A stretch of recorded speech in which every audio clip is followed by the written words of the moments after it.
क्या आपको पता है कि इंटरनेट से पहले ईमेल आ गया था? जी हाँ, इंटरनेट से पहले ही ईमेल आ गया था। एक 1984 की एक इंटरेस्टिंग क्लिप है जो कि YouTube पर मिलती है देखने को। एक टीवी शो हुआ करता था जिसका नाम था डेटाबेस। वहां पर जो उसके होस्ट है वो बता रहे हैं कि ईमेल कैसे भेजा जाता था पहले उन पुराने दिनों में। एक रोटेटरी फोन होता था, आपको पता है, ऐसे ऐसे करके घुमा के फोन मिलाते थे। 776 करके एक नंबर हुआ करता था और एक सर्विस से कनेक्ट करते थे जिसका नाम था माइक्रोनेट। और माइक्रोनेट www मतलब वर्ल्ड वाइड वेब से बहुत पहले आ गई थी और उसको भेजने के लिए बहुत ज़्यादा रोटेटरी फ़ोन से कनेक्ट करना पड़ता था। उसके बाद ईमेल टाइप करके या कैसे भी करके भेजा जाता था, मैसेज सेंड किए जाते थे।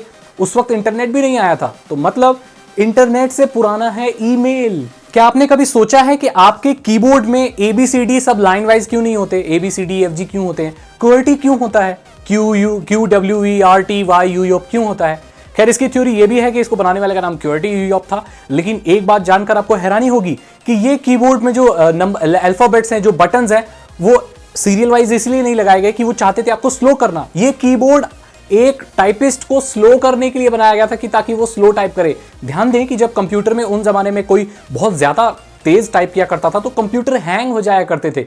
उसी से बचने के लिए सारे बटन्स को इधर उधर रख दिया, QWERTY लिख दिया, बाकी सब बटन इधर उधर कर दिए ताकि वो स्लो हो जाए। दूसरी थ्योरी ये बोलती है कि जो कीबोर्ड के बटन होते हैं ये मोर्स कोड देने के लिए सबसे ज्यादा सूटेबल हैं, इसीलिए ऐसे बनाए गए। लेकिन दोनों ही केसेस में कोई जरूरी ऐसी चीज नहीं है, कोई ऐसा बनता नहीं है रूल कि इसको ऐसे ही रखा जाए। लेकिन फिर भी आश्चर्य की बात यह है कि आज तक QWERTY वाला ही कीबोर्ड चल रहा है। आपने वेबसाइट्स के नाम सुने होंगे, www.google.com, www.yahoo.com, technicalsaga.in। ये सारे डोमेन्स 1995 तक फ्री थे। इसका मतलब अगर 95 में आपने कंप्यूटर चलाया, उस जमाने में इतने ज्यादा लोग कंप्यूटर चलाते नहीं थे, बहुत रेयर केसेस में लोगों के घर में कंप्यूटर हुआ करता था, तो 95 में डोमेन रजिस्टर करना फ्री था, उसके लिए आपको कोई पैसे नहीं देने पड़ते थे। लेकिन लेटर ऑन उसमें एक चार्ज लगा दिया गया $100 का, जिसमें से 30% फी जाती थी इंटरनेट इंफ्रास्ट्रक्चर्स को बढ़ाने के लिए। उस जमाने में इंटरनेट इतना आगे नहीं हुआ करता था, उसकी फी लेके लोगों को, जो नेटवर्क सॉल्यूशंस नाम की एक कंपनी हुआ करती थी, उसको पहला परमिशन मिला था कि आप डोमेन बेच सकते हैं। उसके बाद जो $100 की फी थी वो माइनस करके $70 कर दी गई। और अब आप जानते हैं कि डोमेन फ्री में नहीं मिलते,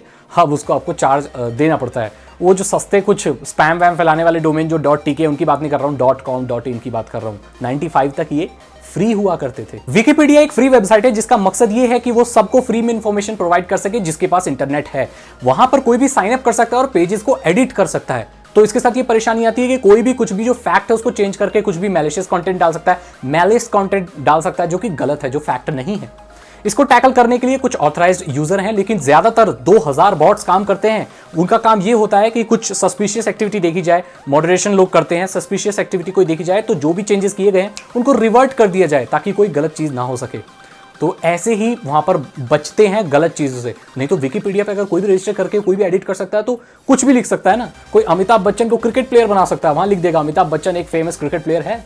ये क्यों नहीं होता? वहां पर बॉट्स काम कर रहे हैं, 2000 बॉट्स काम कर रहे हैं विकिपीडिया पे, लगातार करते रहते हैं। जॉनथन जेम्स नाम के एक युवक ने, 16 साल की युवक ने सन 1999 में नासा को हैक कर लिया। वहां से 3000 यूजर नेम और पासवर्ड निकाल लिए सिर्फ एक अपने छोटे से कंप्यूटर की मदद से। 3 हफ्ते तक नासा के कंप्यूटर्स को बंद रखा गया उस प्रॉब्लम को सॉल्व करने के लिए। जितने भी कोड्स थे, स्क्रिप्ट थे, जो भी टेक्निक यूज होती थी वहां, ह्यूमिडिटी, टेम्परेचर, ये सब देखने के लिए, अंतरिक्ष में जितने भी उपकरण वगैरह बनाए जाते हैं, जो भी रिसर्च होती है, सबके डेटा उसने निकाल लिए थे सिर्फ अपने एक गैरेज में बैठकर छोटे से कंप्यूटर से। मेरे को बताएं कि आपको ये एपिसोड कैसा लगा, आपको मजा आया, कुछ नया चीज कुछ नया जानने को मिला, कुछ फैक्ट्स जानने को मिले। अगर आपको ये वीडियो अच्छी लगी तो इसे लाइक करें, अपने दोस्तों के साथ शेयर करें। अगर आप मेरे चैनल पर नए आ गए हैं तो इस चैनल को सब्सक्राइब करें। सब्सक्राइब करने के साथ साथ आपको नीचे बेल आइकन भी प्रेस करना है जो कि सब्सक्राइब बटन के जस्ट साइड में होता है, क्योंकि मैं ऐसी वीडियो देकर आता रहता हूं, आपको साइबर सिक्योरिटी, एथिकल हैकिंग और टेक्नोलॉजी के बारे में बताता रहता हूं। मैं मिलता हूं आपसे अगली वीडियो में। Thank you so much and good bye.